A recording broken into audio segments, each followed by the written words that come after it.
अस्सलाम वालेकुम दोस्तों, ये हमारा यूट्यूब चैनल है एजुकेशनल सेंटर। और आज हम इस टॉपिक पे बात कर रहे हैं प्लाज्मा मेम्ब्रेन, इसका इंट्रोडक्शन और इसके स्ट्रक्चर के बारे में हम बात करते हैं कि ये क्या होता है। चलो सबसे पहले हम इसकी हिस्ट्री देखते हैं कि 1665 में रॉबर्ट हॉक ने सबसे पहले इसका जो कंसेप्ट वो दिया था, और उसके बाद 1895 में चार्ल्स ओवल्टन ने बताया था कि इनमें लिपिड्स भी पाए जाते हैं। और उसके बाद फिर 1900 से 1920 इस ड्यूरेशन में उसने ये भी बताया था कि इसमें फॉस्फोलिपिड्स भी पाए जाते हैं, जो कि लिपिड्स का मेन कंपोनेंट होता है।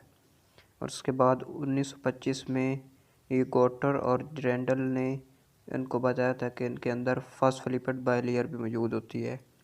उसके बाद 1935 में डैनियली एंड डेवसन ने इसका एक मॉडल पेश किया था, जिसको हम सैंडविच मॉडल के नाम से याद रखते हैं। उसके बाद 1950 में रॉबर्टस्टोन ने इसका यूनिट मेम्ब्रेन मॉडल भी पेश किया।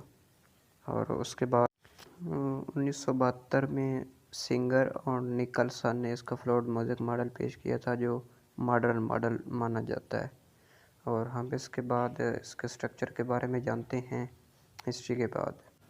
प्लाज्मा मेम्ब्रेन, इसको हम सेल मेम्ब्रेन भी कहते हैं, और ये सेल के बैरूनी तरफ होती है, मतलब ये सेल को सराउंड करती है।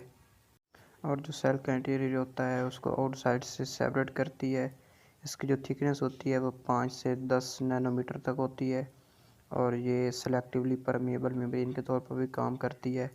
ये इसके फंक्शन है कि ये ट्रांसपोर्ट का काम करती है, ऑस्मोसिस और डिफ्यूजन ये सब इसमें होते हैं। तो हम इनको डिटेल्स इनके फंक्शन में पढ़ लेंगे। अब हम देखते हैं कि इन प्लाज्मा मेम्ब्रेन और सेल मेम्ब्रेन के दरमियान मेन डिफरेंस क्या होता है।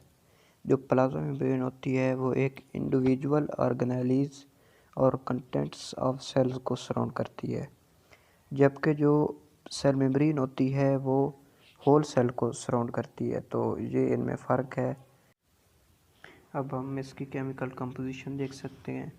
इसमें प्रोटीन जो है वो 60 to 80% पाई जाती है, जो लिपिड्स हैं वो 20 to 40% पाए जाते हैं, और कार्बोहाइड्रेट्स की इसमें मिनिमम अमाउंट होती है। इसका जो सबसे पहले मॉडल था वो सैंडविच मॉडल था, जो कि डेवसन और डैनियल ने 1935 में दिया था। तो हम इस मॉडल को देखते हैं कि इसमें वो क्या बयान करते हैं। इस मॉडल के मुताबिक जो लिपिड्स बाइलेयर्स होती हैं उनको प्रोटीन्स की 2 लेयर्स ने सराउंड किया होता है। और इस मॉडल में उन्होंने ये भी बताया कि मेम्ब्रेन जो होती हैं तमाम सेल की, उनका सिमिलर स्ट्रक्चर होता है। और इस मॉडल के अगेंस्ट ऑब्जेक्शंस आए।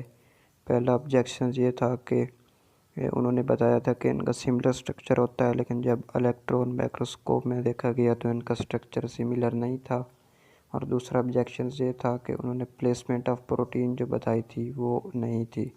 तो ये 2 ऑब्जेक्शंस आ रहे थे इस मॉडल में, तो इसलिए इसको रिजेक्ट किया गया। और इस मॉडल के बाद जो next model fluid mosaic model, ये सिंगर और निकलसन ने 1972 में दिया था। इसके मुताबिक ये जो मेम्ब्रेन है वो प्रोटीन और फॉस्फोलिपिड्स की डबल लेयर है। ये फ्लूइड फॉर्म में प्रेजेंट होती है, और ये प्रोटीन जो होती हैं वो आइसबर्ग की तरह होती हैं, जो मतलब तैरती हैं। ये फॉस्फोलिपिड्स बाइलेयर्स यानी सी के अंदर डिस्पर्स्ड होती हैं। कोलेस्ट्रॉल जो है वो यूनिफॉर्म स्ट्रक्चर मेंटेन रखता है, और उसके बाद जो फ्लूइड स्ट्रक्चर है मेम्ब्रेन का वो इंटैक्ट रहता है। ये अहम मॉडल था। और इसके जो पॉइंट्स हैं फ्लूइड मोज़ेक मॉडल के, वो फॉस्फोलिपिड्स हैं, कोलेस्ट्रॉल हैं, प्रोटीन्स और कार्बोहाइड्रेट्स। अब हम इनको इंडिविजुअली डिटेल से पढ़ते हैं और इनको समझने की कोशिश करते हैं। तो इनमें से सबसे पहले फॉस्फोलिपिड है। फॉस्फोलिपिड जो होता है वो लिपिड्स का बहुत ही अहम कंपोनेंट है, क्योंकि लिपिड्स के बहुत से कंपोनेंट होते हैं, तो उनमें से जो मेन कंपोनेंट है वो फॉस्फोलिपिड है। और फॉस्फोलिपिड्स के 2 एंड होते हैं, जिस तरह हम डायग्राम में देख सकते हैं कि जो उसमें रेडिश कलर में उन्होंने दिखाया है वो पोलर एंड है, जो नीचे येलो कलर का है वो इसका है नॉन पोलर एंड। तो पहले हम पोलर एंड के बारे में जानने की कोशिश करते हैं। पोलर एंड जो है वो फास्फेट ग्रुप रखता है और ये सेल सरफेस के ओवर मौजूद होता है, मतलब उसकी सरफेस के ऊपर मौजूद होता है। हम इसको हाइड्रोफिलिक भी कहते हैं क्योंकि ये वाटर अट्रैक्टिंग होता है, ये वाटर को अट्रैक्ट करता है।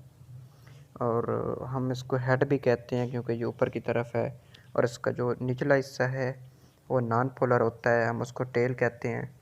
तो उसके अंदर फैटी एसिड्स मॉलिक्यूल्स मौजूद होते हैं।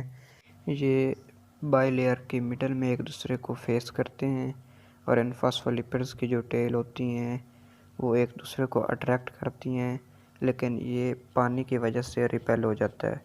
क्योंकि ये वाटर ट्रेडिंग है तो हम इसको हाइड्रोफोबिक के नाम से भी याद कर सकते हैं। तो पोलर एंड को हम हाइड्रोफिलिक और नॉन पोलर को हाइड्रोफोबिक कहते हैं। उसके बाद हम सेकंड कंपोनेंट जो है इसका कोलेस्ट्रॉल, उसके बारे में जानने की कोशिश करते हैं। कोलेस्ट्रॉल जो होता है वो हम इसके डायग्राम में देख सकते हैं कि वो प्लाज्मा मेम्ब्रेन के अंदर मौजूद होता है और ये मॉलिक्यूल्स के इंटीरियर साइड पे मौजूद होता है। तो ये इसकी लोकेशन है और उसके बाद हम इसके फंक्शंस के बारे में जानने की कोशिश करते हैं।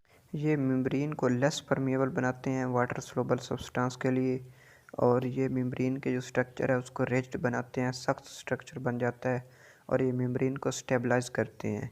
ये इसके फंक्शंस है कोलेस्ट्रॉल के और ये इंटीरियर साइड पे मौजूद होता है। देन हम आगे देखते हैं। प्रोटीन जो है वो इंडिविजुअल मॉलिक्यूल की सूरत में पाया जाता है। इसकी दो टाइप्स हैं, पेरिफेरल प्रोटीन और इंट्रिंसिक प्रोटीन। ये जो पेरिफेरल प्रोटीन होती है ये इनर या आउटर मेम्ब्रेन पर होती हैं, जबकि जो इंट्रिंसिक प्रोटीन होती हैं वो लिपिड्स बाइलेयर्स के अंदर होती हैं एम्बेडेड। तो इंट्रिंसिक प्रोटीन के अंदर एम्बेडेड होने के कुछ फंक्शंस हैं कि these are links to sugar protein markers, और ये एंड्स और मॉलिक्यूल्स को मेम्ब्रेन के अक्रॉस मूव कराते हैं और ये मेम्ब्रेन जो होती है सेल की उसको अटैच करते हैं इनर साइटोस्केलेटन से या मॉलिक्यूल्स के आउट साइड पे। तो ये इसके फंक्शंस हैं इंट्रिंसिक के। देन हम इसका जो आखिरी कंपोनेंट है कार्बोहाइड्रेट्स, उसको देखते हैं कि ये क्या होता है। कार्बोहाइड्रेट्स जो होते हैं वो प्लाज्मा मेम्ब्रेन पर ही पाए जाते हैं और इसमें तीन प्रोटीन्स हैं जो मतलब पाए जाते हैं। एक ग्लाइकोप्रोटीन है, जब कार्बोहाइड्रेट्स जो होते हैं वो प्रोटीन के साथ मिलते हैं तो ये ग्लाइकोप्रोटीन बनाते हैं, और जब ये लिपिड्स के साथ कार्बोहाइड्रेट्स मिलते हैं तो ये ग्लाइकोलिपिड्स बनाते हैं। उसके बाद ग्लाइकोकैलिक्स है, जब कार्बोहाइड्रेट्स और प्रोटीन और लिपिड्स के कुछ पोर्शंस आपस में कंबाइन करते हैं तो ये ग्लाइकोकैलिक्स बनाते हैं।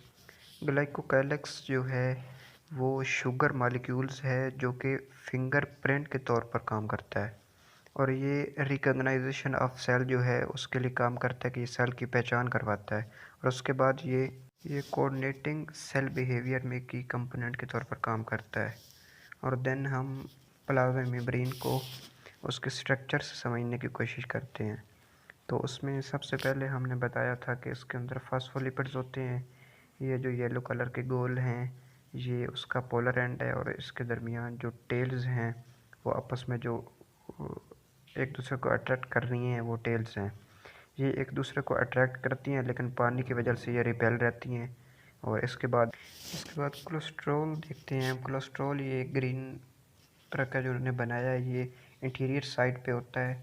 इसके कुछ फंक्शंस हैं कि ये मेम्ब्रेन को लेस परमिएबल बनाता है, उसके स्ट्रक्चर को रिजिड बनाता है और ये मेम्ब्रेन को स्टेबलाइज करता है।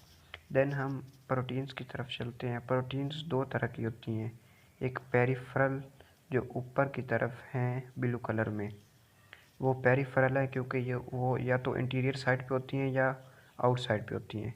ये जो होती हैं इनमें इंट्रिंसिक वो एम्बेडेड इन साइड, वो इन साइड पे होती हैं, वो ट्रांसपोर्ट का काम करवाती हैं, वो मतलब मेम्ब्रेन के एंड्स और मॉलिक्यूल्स को मूव कराते हैं मेम्ब्रेन के अक्रॉस, और ये इनके फंक्शंस होते हैं। देन हम कार्बोहाइड्रेट्स की बात कर रहे थे। कार्बोहाइड्रेट्स जो हैं वो अगर डायरेक्ट लिपिड पे कनेक्ट हों या डायरेक्ट लिपिड के साथ कंबाइन हों तो वो ग्लाइकोलिपिड कहलाती हैं, लेकिन अगर वो प्रोटीन के साथ कनेक्ट हों डायरेक्ट तो वो ग्लाइकोप्रोटीन कहलाते हैं, और इनमें ग्लाइकोकैलिक्स बनते हैं जब कार्बोहाइड्रेट्स कुछ पोर्शंस लिपिड्स और कुछ पोर्शंस प्रोटीन के साथ मिलता है तो ये ग्लाइकोकैलिक्स बनाते हैं। ग्लाइकोकैलिक्स के कुछ फंक्शंस होते हैं कि ये रिकॉग्नाइजेशन ऑफ सेल के लिए इस्तेमाल। These are also act as fingerprint, और ये कोऑर्डिनेटिंग सेल मेम्ब्रेन है उनमें की कंपोनेंट के तौर पर इस्तेमाल होते हैं। प्लाज्मा मेम्ब्रेन में फ्लूइड मोज़ेक मॉडल के जो मेन कंपोनेंट्स थे वो हमने स्टडी कर लिए हैं डिटेल से और स्लाइड्स और डायग्राम से। तो ये सारा नॉलेज जो है ये सिंपल था, इंफॉर्मेटिव था, इजी था, इसमें कोई मुश्किल बात नहीं थी। तो अगर हम इसको समझ लेते हैं तो प्लाज्मा मेम्ब्रेन का जो स्ट्रक्चर है वो हमने कम्प्लीटली समझ लिया। ओके, अल्लाह हाफिज़, दुआ में याद रखना।